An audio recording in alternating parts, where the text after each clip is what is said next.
So, what's up guys? Tayo po ay magluluto. Prepare po tayo ng pagluto ng, ano ba to? Mustard greens, sabi nila. So, ay nakita nyo pala to.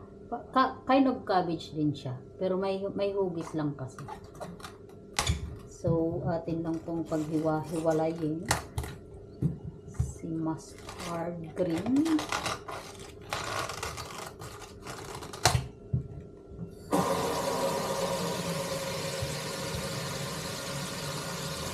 So may daon-daon din pala siya. Siyempre daon nga talaga siya. So na agad.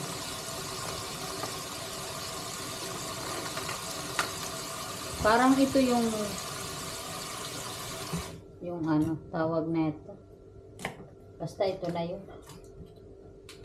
So, ganito lang atin lang pong hahatiin ng ganito kalalaki. Kasi ang pagluto namin yun is parang may sabaw. Sabaw ng konti. So, ganito lang. Yan, pa-square.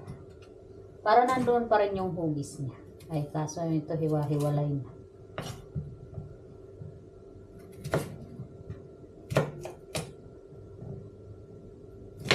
Tanggalin lang po natin ang mga dulo-dulo.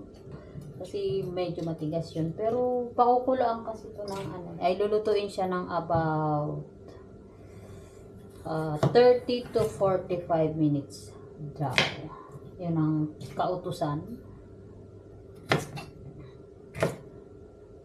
Kasi lang natin itong konti na dulo.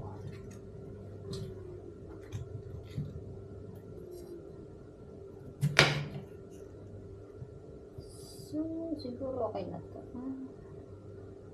Okay na siguro to. So, ito malaki. Malaki siya. Para siyang kabibi. Para siyang kabibi kalaki. Ay, ang hugis pala. Siyempre.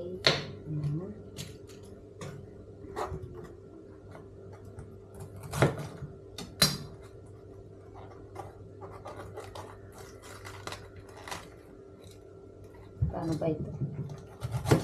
Actually, it's second time namin ito magluto. Kaso yung una, bago pa lang ako dito is, hindi naman kasi ako ang naghiwa. Si Lola. Kaya medyo hirap po ako. Hirap po. Yan, basta nandun pa rin kasi dapat ang hugis. Kuno. Ito.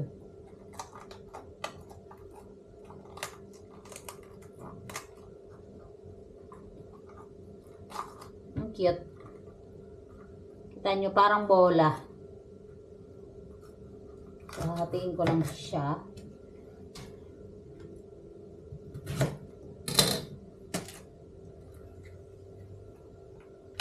Yan. Okay na yan.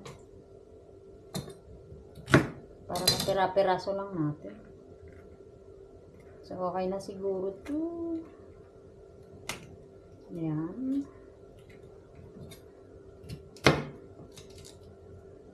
Okay na yan. So, syempre, ang katawan, hindi po natin ito sasayangin, ha? Babalatan po natin kagaya ng broccoli. Tapos, pwede na rin yan ihalo. O, diba? Malambot na yung loob. Okay.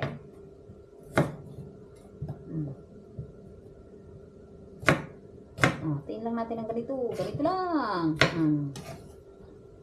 Then, atin na pong huhugasan. Hugasan din ibabad sa tubig na may asin for at least 30 minutes po. Para yung mga germs, yung mga kung ano-anong nakakapit dyan ay mawala, matanggal.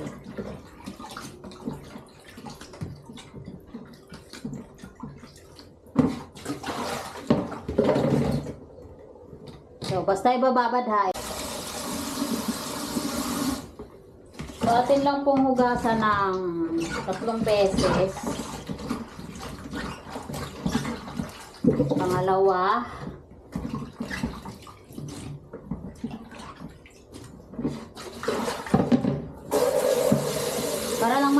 Para matanggal yung mga lupa-lupa, yung mga ganar.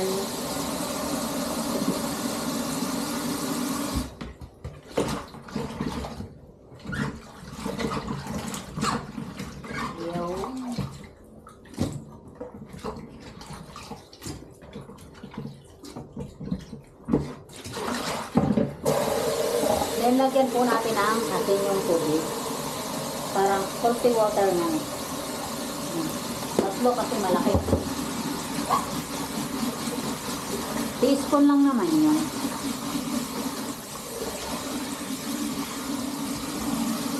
Yan, soak po natin for 30 minutes. Okay? At syempre, 30 minutes na. So, atin na pong hanguin array. And then, tayo po ay magluluto na. Okay. Prepare to cook.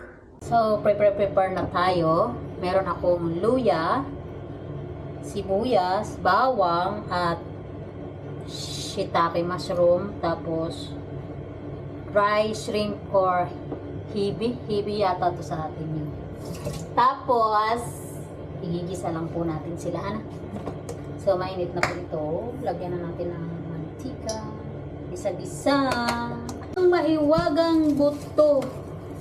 Pork bones. Yun. Ang mahiwagang pork bone. So, gisa-gisa lang tayo dyan.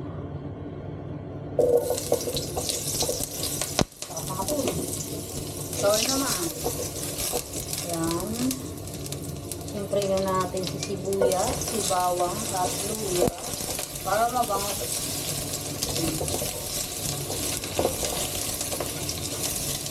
And then ilagay na natin, gisay na natin siyempre si boto-boto.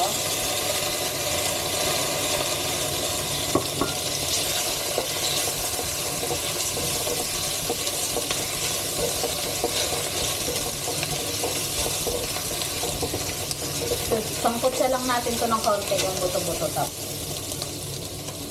isusunod na po natin haring itong heavy at yung ano. So tanggalin ko lang. Balik, ilalagay din natin yung sabaw kapag ano yun lang natin, babain lang natin ng konti yung ano. Kasi yung pinakailalim nito medyo malaki.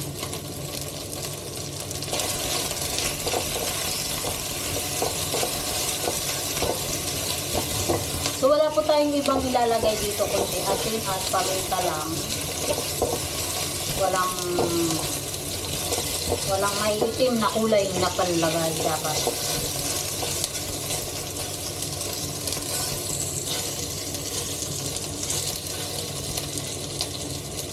So, ilagay na natin si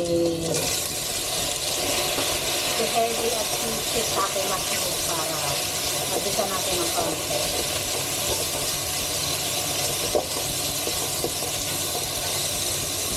Sangkutsa lang natin siguro ng mga 1 to 2 minutes. Then ilalagay na natin si gulay. So, ayan. So, hindi ko po nilahat ano. May sabaw-sabaw. Ay, may ano kasi.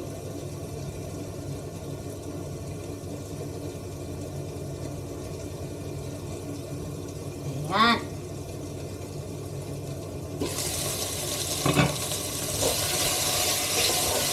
Bango. Dahil sa luya at sa heavy at sa mushroom. Diba?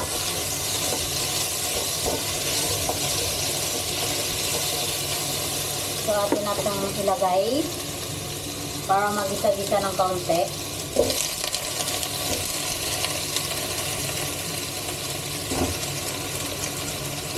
Tandaan si mustard green.